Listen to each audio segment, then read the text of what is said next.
Ladies and gentlemen, it is week 11 college football best bets here on the Field of 12 Media Network. We are presented by our partners over at Bet River Sportsbook. My name is Rob Dauster, and I have with me today the man they call Mr. Retirement Parlay. And I got a feeling, Gregory, that we got a winner this week. We're going to get into that a little bit. This is Greg Waddell. He's going to be our expert today. I'm going to be steering the traffic, driving the ship.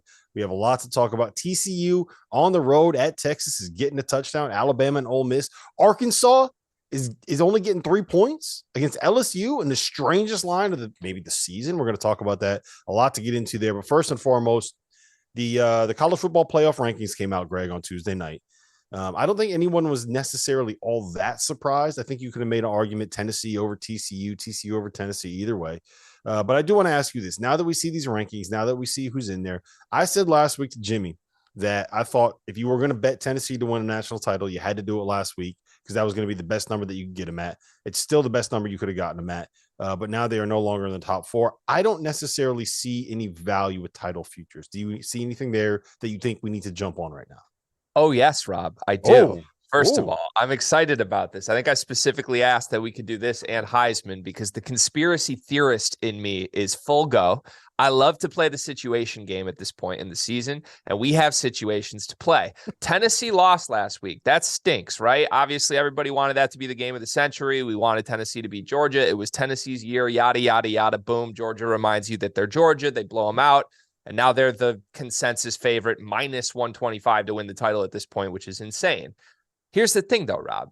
What that loss did for Tennessee was essentially lock them into the college football playoff in a way that even had they won that game, it wasn't necessarily a given that they were going to make the playoff. Now, Alabama losing would have helped them. It would have locked it in. But the point is, a one-loss Tennessee team that doesn't have to risk anything in the SEC title game is going to the college football playoff.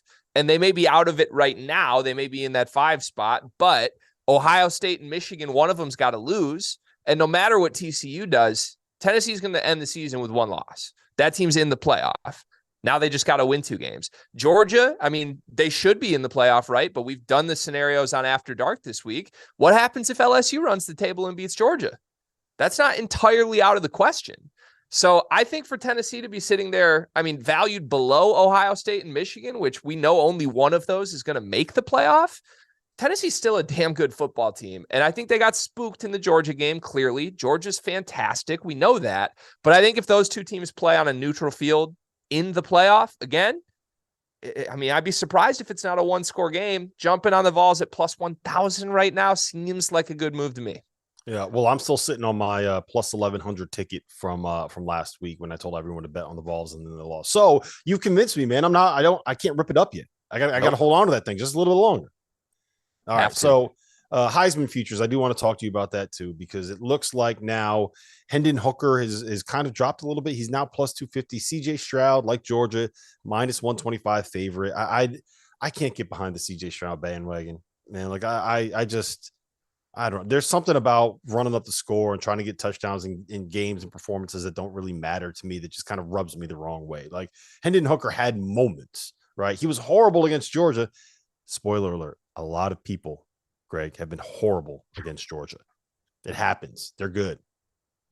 This is true. So I'm with you on Stroud. I mean, look, I'm a Big Ten guy. I don't like Ohio State. I'm never going to come on here and root for an Ohio State Buckeye quarterback to run away with the biggest trophy in all of sports. The problem is you're right. Like his numbers are good. He passes the eye test. He's clearly flashy, but then, I mean, they were in a dogfight with Northwestern. And I know there were like hurricane level wins, but like, are you really telling me that's the best player in the country and he's struggling to just hit a 10-yard out in Evanston last week? So I think like football people that actually are involved in the Heisman, I think feel the same. They might not want to say it out loud, but I think they're sort of looking for an opportunity to not give CJ Stroud this award. And just because of the results from everybody else this season, like you can't even consider Bryce Young for this award. And I think Bryce Young's played better this season than he did last year when he won this award. Hendon Hooker, same thing. He was going to run away with this award as long as Tennessee kept winning. At this point, it's really hard to see that happening unless, you know, they run the table from here and he just goes for 5 touchdowns every game, which is very possible. What this is shaping up to me, though, is the winner of Michigan, Ohio State could very well have the Heisman on their team. And that makes Blake Corum a little valuable to me. And that sounds weird to say out loud, but let's not forget Michigan beat Ohio State last year. And Ohio State does not look the part of a team that's going to come in and be 3 touchdown favorites on Michigan like we've seen so many times in the last decade.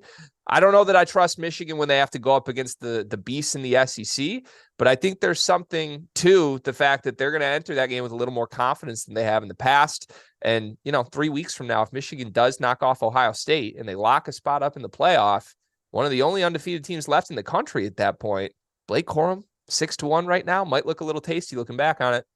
Yeah, I just don't think there's any value on that number anymore on a running back. Like, that's my only issue, right? If we were talking about JJ McCarthy and he was having the kind of season that puts you in that conversation, then maybe. I have a hard time seeing investing any money at 6-1 odds on a running back winning the year. It just feels like it's a quarterback award, right?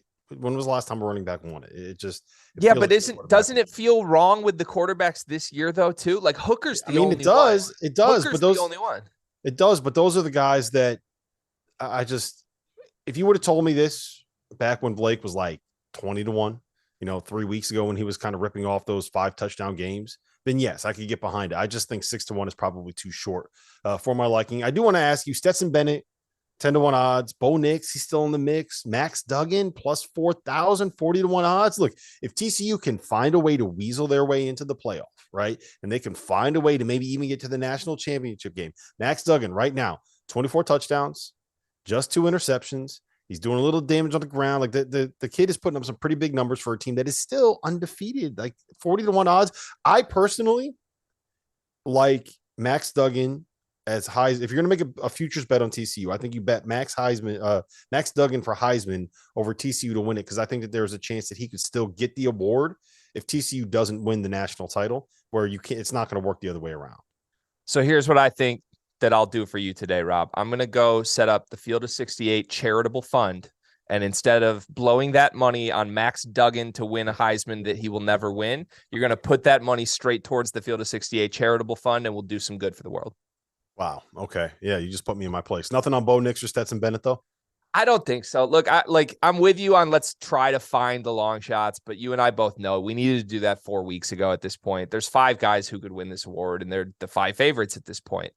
Bo Nix, like, a great story. He's played much better than people realize. And I actually think, you want to talk about maybe futures odds. One we didn't mention is Oregon. I don't know what they are just to make the playoff at this point, but if they can hold serve the rest of the season and their only loss is Georgia, I'd have a really hard time seeing them not get into the playoff. Stetson Bennett, like, God bless him. He's fantastic. I'm not sure, other than Bryce Young, there's a quarterback in the country I'd rather have run my football team, but people would have problems if Stetson Bennett was given that award for a variety of reasons. And let me make a counter argument to that. Stetson Bennett, prior to the Tennessee game, his number got leaked on Tennessee message boards. After he runs the first touchdown in, he looks straight into the student section, looks straight into the camera, and does the call me sign. And to me, that's worth like at least 10 touchdowns on a season, because there's so much more swag in that than anything we've seen Bryce Young or CJ Stroud do this season. And so that's a Heisman moment, right? We talk about moments. Come on. It doesn't get better than that, Greg. Listen, I know you love a little bit of shit talking and a little bit of trolling. You're not wrong. You're talking to the guy who called him Stet Holmgren week 1 this season. I love Stetson Bennett. That name did not stick, so I'm still pushing. You know what? Hold on. So you called him Stet Holmgren, and then you also called him Stetson Bennett, Been space IT. So you love this guy.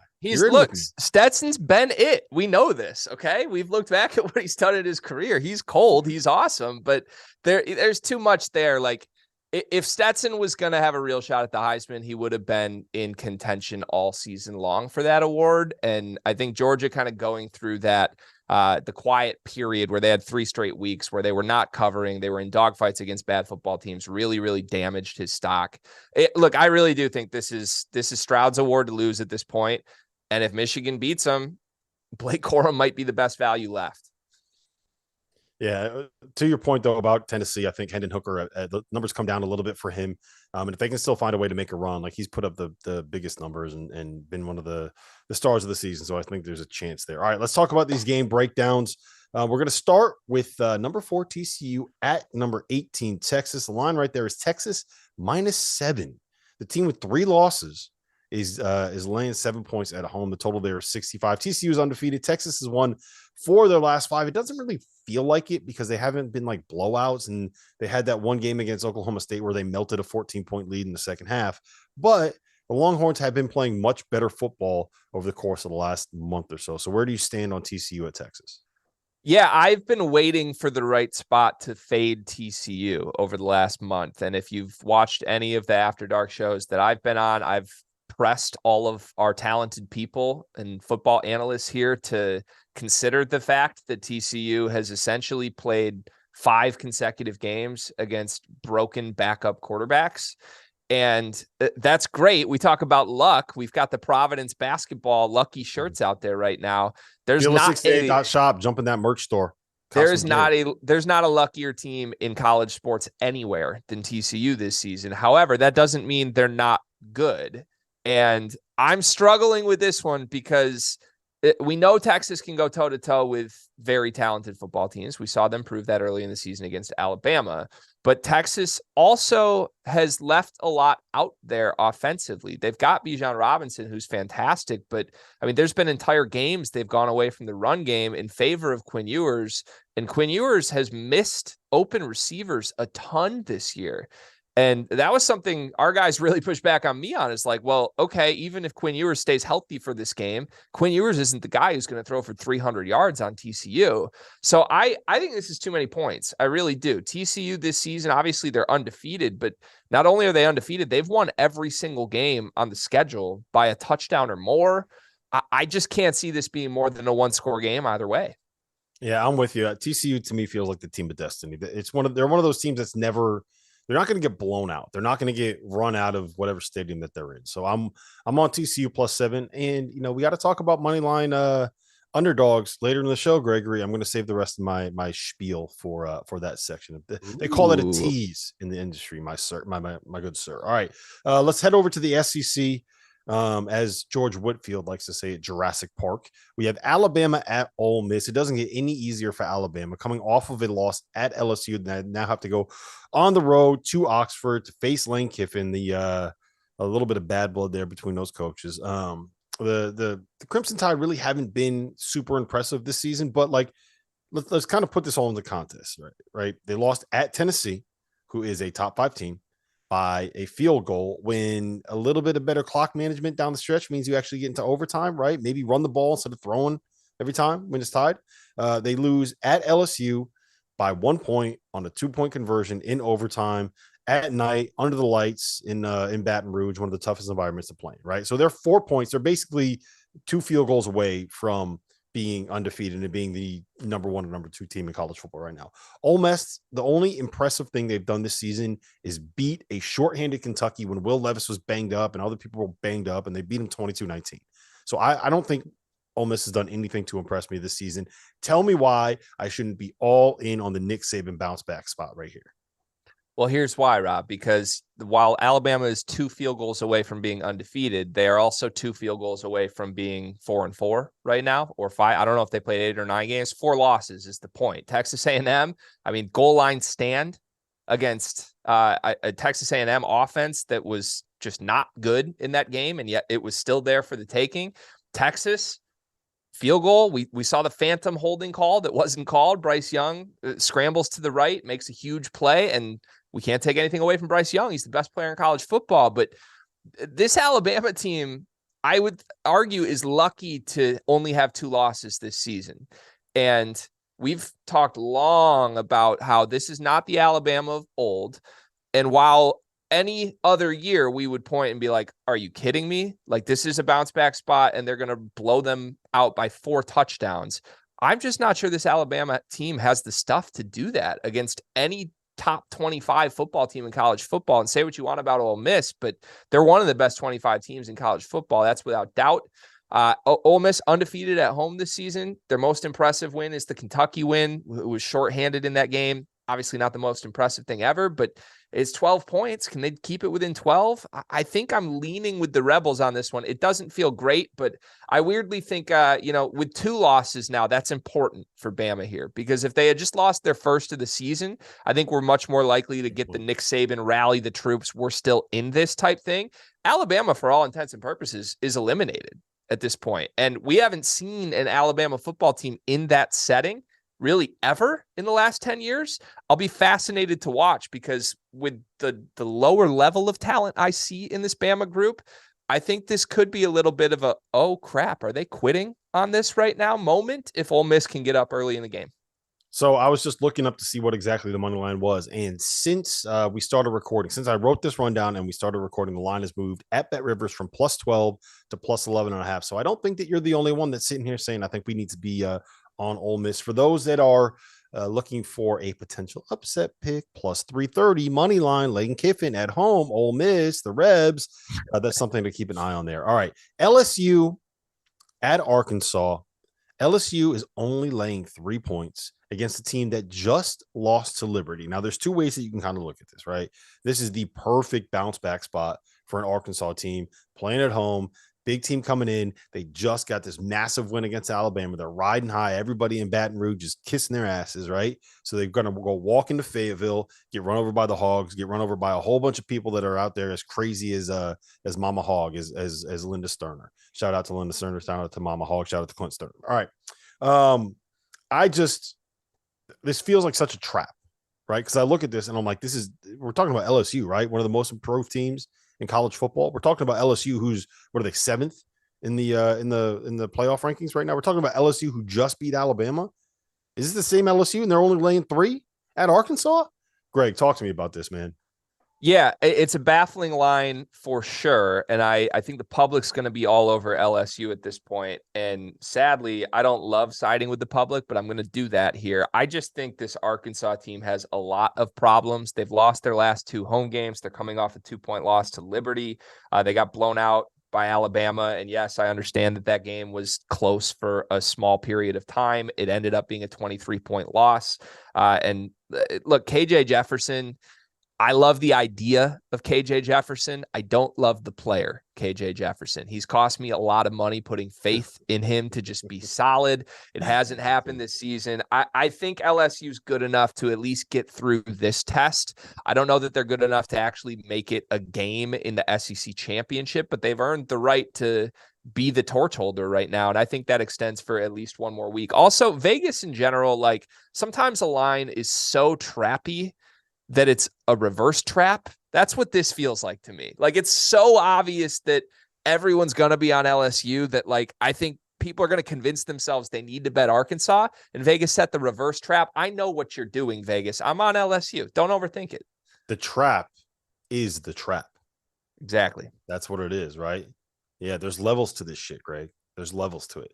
I'm with you too. Like, this is one of those ones where you look at it and you say, they want me to be on LSU, so I'm going to take Arkansas. But like, I can't pull the trigger on this one. I just cannot do it. All right. Indiana at Ohio State. Obviously, Ohio State is coming off of a disappointing performance against Northwestern, playing in the wind, playing in a hurricane, whatever you want to say. CJ Stroud didn't look great. The line right here is Ohio State minus 40, and the total is 58, which means that the implied score is 49-9. Now, Greg, I will say this before you can tell me what you need to tell me about Ohio State. The last 3 times I've been on the show, when we've seen a line similar to this, all 3 involving Rutgers, I have said, just take the Rutgers team total over, right? All they got to do is get a dumb touchdown and find a way to get a field goal out of something. 10 points. All you need is 10 points in what could end up being a blowout, right? Can Rutgers march, or can Indiana march down the field against Ohio State's third stringers, against the walk-ons? I think they can. So I like the Indiana team total over. That's what I'm betting in this game. Listen, when you start talking team total overs to me, just beautiful music surrounds me in the room that I'm in. Like, you are so dialed in on this, I'm never going to fade you in that spot. The thing with Ohio State this year has been, I actually think a lot of their subpar performances versus their steamroll wins have been somewhat predictable. Like, when Ohio State's at home with decent weather, they win games by 40. You can look up and down the schedule. They beat Iowa 54-10. They beat Rutgers 49-10. Both of those games they covered just barely. So I like Indiana's dead. They've lost 6 in a row. They're 1-5 in the Big Ten. They're probably the worst team in the Big Ten at this point. Ohio State is in a spot where they've got a quarterback who somehow still is the Heisman favorite, who just essentially had a really bad day in the win last week. He's going to want to put up numbers. We already talked about Ryan Day running up the score. I don't know. I don't know how you bet Indiana and feel good about it in this spot, but I like your angle. I think you could take both Ohio State to cover and Indiana team total over, and at the very least, you're winning one. If you do that, just take the over, right? Just take the game total over. Look, we know that Ohio State's going to try to run up the score. Like, I don't think Ryan Day has really been quiet about the fact that he's trying to get CJ Stroud the Heisman. And coming off of a game where CJ was as disappointing as he was against Northwestern, you can probably safely assume that they're going to try to find a way to run up that score once again. So, look, I like the Indiana team total over. I like CJ Stroud trying to score a lot of points, which means we probably should be on just the over for this game. And I think that's a little bit safer than laying the 40 points, just because like you never know what's going to happen at the end of one of these games, right? So that's kind of where I stand on that. All right, last one that we're going to take a deep dive into: Washington at Oregon. We talked about Bo Nix a little bit earlier. The dude has been on fire since that drubbing against Georgia in the first game of the season. Oregon's laying 13.5. Total there 72.5. It's pretty high. It's kind of a look ahead spot for Oregon, though, right? They got Utah coming up next week, which has a little bit like both of these games have influence on who's going to win the Pac-12. But you could say that they're looking forward a little bit to that Utah game just because that was like the preseason favorites right there or whatever. So what do you like here? Do you like Bo Nix or do you have big Penix energy? I do not have big Penix energy right now. I'm going with Bo Nix. I like this Oregon team a lot, and I think the entire country sort of gave up on them after the week 1 blowout loss. And if you've watched them at all, and I tune in specifically just to see if Yogi Roth is calling the game, and if he is, then it's a must-watch, must-listen event for me every single Saturday. Oregon's great. Like, this team, to me, is a top 5 football team in the country. I have no idea what that's going to result in for them. They need to win out clearly just to have a shot to make the playoff. But I feel like this team will be robbed if they do get through the rest of the season unscathed. They're very, very good. No team with 1 loss is going to have a better resume than your only loss being Georgia at the end of the season. And Washington, look, they were very good early in the season, but I think some of that was overstated because they had a statement win against Michigan State, my Michigan State. How much of a statement win is that really? If you've seen what they've done lately, I mean, Penix can play, he can put up big numbers, but they're going to give up as much as they're going to get themselves. 13.5 feels high to me. If anything, I feel like this is more of a trappy line than anything. I think Vegas wants people to jump on Washington and feel like that's a lot of points, but I can sort of put my time machine goggles on here and see Oregon up 14-0 at the end of the first, and you're going to feel real dumb if you're on the Washington side. Yeah, I like Oregon. Oregon has to, they need the style points, right? Like they have ground to make up and they need to find a way. They need to blow the doors off people. They need to win games 70-10 so people can be like, hey, look, the Ducks, they figured it out. They have enough brand equity, I think you can say, that people won't be upset if they get in with 1 loss because of the blowout win to Georgia, if they do enough over the course of the next month or so to remind people, hey, you know what? We're big bad Oregon again and we're back. So let's get into some of these other games real quick. A couple of quick hitters here. I got 7 more games that I want to go through that we can kind of discuss. I don't want to spend too much time on these. We can get through them 30, 45 seconds, but I do think there's things that we need to discuss. We have Louisville at Clemson. Clemson is laying 7 points. The total there is 52. What's happening at Clemson? Do we trust them? Like, do we know who's going to be playing quarterback? Do we want either of those guys in playing quarterback? Like, what's going on with this team? No, and I get that it's a bounce back spot, but the answer is no. I don't trust either quarterback at this point. I certainly don't trust DJ. And Louisville, I mean, look, say what you want about the Louisville football program in general. They've quietly, very quietly won 4 straight games, including a blowout win against Wake Forest. They just beat James Madison, who's actually a pretty good football team this year, by 24 points. I think 7 is a lot here. I can't see Clemson winning by more than that, so I'll take the Cards. Yeah, I agree. There's no way I'm going to wager any of my hard-earned dollars on this Clemson football team right now. Maryland at Penn State. Penn State laying 10. The total there is 59. I feel for the Nittany at this point, man. Like when you are in the same division as Ohio State and Michigan, you just don't have a chance. They need to, you know what they need to do? They need to find a way to petition to get out of the Big Ten East and head over to the Big Ten West. Imagine if instead of having to go up against Ohio State and Michigan to get a chance to play in the Big Ten title game every year, you had to deal with Illinois, sorry, Trevor, Wisconsin, Iowa. I mean, come on, man. We gotta do the fighting Hackenbergs a favor. Yeah, you're speaking music to my ears, Rob. It's the most broken divisional system in all of college sports, and it's a travesty, honestly, because you end up getting Ohio State every single year, and you get nothing else from this conference. Look, Maryland was a very good football team early in the season with Tua's brother, Tagovailoa, and he got hurt. And they were horrible for 3 weeks. Pronunciation right there. Shout out to you. Thank you. Thank you so much. He returned last week in a monsoon against Wisconsin. That didn't bode well for him to actually be able to use his arm at all. So I actually like Maryland plus 10 against a Penn State team that's been up and down here. I'll take the points. Purdue at Illinois. Illinois ruined everything last week. They now have losses to Michigan State and Indiana, which is about the most embarrassing thing that you can do on a football field is to lose to those two teams. Illinois laying 6.5, total there 45.5. Purdue, we want to, as much as we want to be on AOC, I don't think that we can be on AOC ever again. Yeah, ever since Christian Hackenberg looked me dead in the eyes and said that Aiden O'Connell is the one quarterback in the country he would want the ball in his hands of if he was an NFL GM like tomorrow. I've bet Purdue every single week, and I've lost so much money on this strategy. And I've watched these games too. I've watched more Purdue football than any human ever should.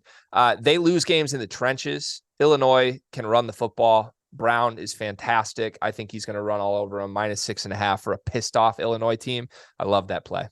Yeah, I'm with you too. This is the bounce back spot that we're looking for every week, right?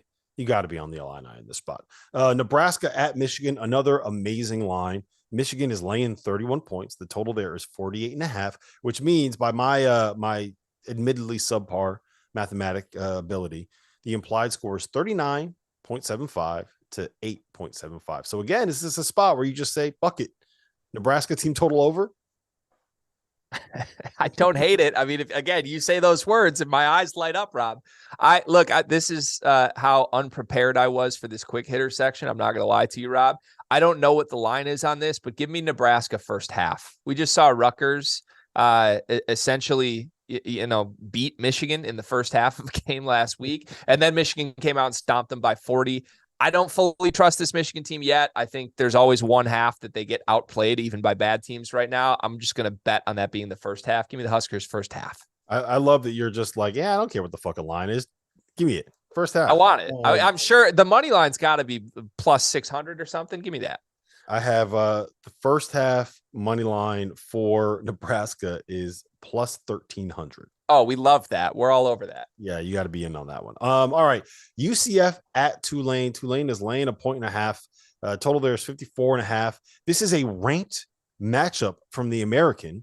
Michael Pratt, dude's a baller. How are you not on Tulane? All they got to do is win by 2. How are you not on Tulane in this spot? Yeah, I mean, you're right? The line is very inviting to jump on Tulane, who has the best uniforms in college football. My heart is pushing me to Tulane -1.5. My mind is pushing me to the over here. I think both of these teams have capable offenses, and I think in a bright light spot, we could see the best of both. I think this is a game that gets into the 30s on both sides. Line's 54.5. I'll take the over. Yeah, I like it too. It's going to be a fun game. Those are two fun teams. All right, we have Wisconsin at Iowa. Iowa is getting 1.5. The total there is 35. Greg, here are my notes for this game. Gross. That's literally all I wrote in the rundown. It's just gross. These are all the notes that I have. The total is 35. 35. Like, you don't even see 35 totals in NFL games. 35 in a college football game. I think you got to be on the under. Like, I'm all over the under. This line could be 30, and I would take the under. This is Two horrible, horrible, horrible football teams. No offense, but also offense taken, like given. Yes, this is just bad. It's bad football from both of these programs. You want to talk about why that division is down? Look no further than Wisconsin and Iowa. They're both bad. The division's bad. Look, the only thing that scares me here is Iowa could throw like 3 pick sixes in the first half, and all of a sudden the over looks great. But I'm going to trust my instincts here. Here's the other problem with that. Like Iowa could also get 2 pick sixes in a scoop and score in the first half. Like that is why I'm sitting here like, hey, the most uncomfortable thing about this under is the defensive points. Rob, did we just talk ourselves into the over? I think we just talked ourselves into the over, man. Let's go over. Yeah, we're going to take the over. All right, we're in. I will say this. I do like Iowa money line here. Oh. I do like the Iowa money line just because I trust out of any unit on the field, I trust that one, Iowa defense, and 2, the Iowa special teams unit. So I think that they find a way to be able in a game that is probably going to end up being low scoring and is going to rely on a lot of plays that aren't involving quarterbacks or running backs or anything else. I think that Iowa is better in that spot. All right, last one I have listed here. Liberty, fresh off of a win at Arkansas, is going on the road to East Hartford, and I don't even know what the new stadium is called. It used to be Rentschler Field. UConn, who is 5-5, who is playing to get into a bowl game, who has won 4 of their last 5 games, Greg. They are a powerhouse. They are a football school. Plus 14.5. What do you like there? Come on. Who is UConn's final game of the season, Rob? Do you know this? Matter? Yes, it matters. It matters critically to my betting strategy for this game. Who is it? I don't know. I'm asking you. I want to know. Let me bring it up. I don't have it in front of me. Just go ahead and make your point. If they play a bad football team in the final week of the season, they're not winning this game. Give me Liberty. I'm all over it. If this is like a must-win game for UConn because they're afraid of who they play the final week, then play Army. Oh no, that's a terrifying proposition for UConn fans. Okay. I mean, they got to try and win this game, right? Clearly, like Army's a scary game the final week of the season. I'll take the points. 14.5. That's a lot of points.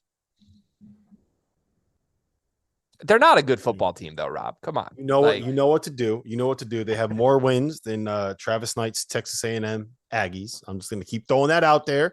Right, one more win. Travis Knight, former UConn basketball player. Travis Knight basketball camp. There you go. All right. I'm sorry for getting things confused, Dagan. All right, let's get into the retirement parlay, Greg. This one you are guaranteeing will be a winner, or Dagan's going to refund everybody's money, right? Exactly correct. Look, did I expect to get into week 11 of this without hitting a retirement parlay yet? No, but I'm going to hold myself to the standards of greatness here, and we will hit one before the end of the season. I am tweaking the strategy. Instead of like 15 legs, as we've done multiple times this year, we're going 5 legs, 5 underdogs that I actually really like this week. The first one, brain pick, not a heart pick. Rutgers money line at Michigan State. This Michigan State team is still a really horrible football team. I'm dialed in on them right now. I called them beating Illinois last week. Everybody told me I was crazy. I mean, that was their Super Bowl. That was everything for them. Rutgers can be feisty. Give me the Scarlet Knights money line. Number 2, Ole Miss money line at home against Bama. Yes, you heard me. I don't buy this Bama team. This is an unprecedented situation where their season is essentially over. And for a team that's so undisciplined, I'm not sure they're going to listen to anything Nick Saban has to say to rile them up. Give me Ole Miss, who's undefeated at home. Game number 3, Kansas money line at Texas Tech. Texas Tech has some quarterback injuries going on. Kansas is back getting healthy. I loved what I saw from the Jayhawks last week. I think they roll. Number 4, North Carolina money line at Wake Forest. Wake Forest is dead. Sam Hartman, I believe, has 11 turnovers in the last 2 weeks. I know because I've been betting Wake Forest the last 2 weeks. Carolina's really good. Nobody's talking about Drake May. Why aren't we talking about Drake May? Give me the Tar Heels. And the final game, TCU money line at Texas. We talked about it earlier. TCU team of destiny right now. 5 legs, $100, $33,487.27, Rob. Never forget the cents.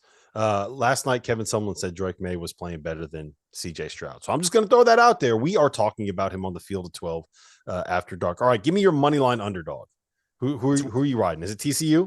It's one of the 5 I just said. It's not TCU. I love North Carolina, though. I really do. I think this is my favorite play of the week. Wake Forest is still getting the love for being the team that had the results they had last season. But even if you look at their schedule from last season, if you watch those games, they could have easily been a 4 or 5 loss football team.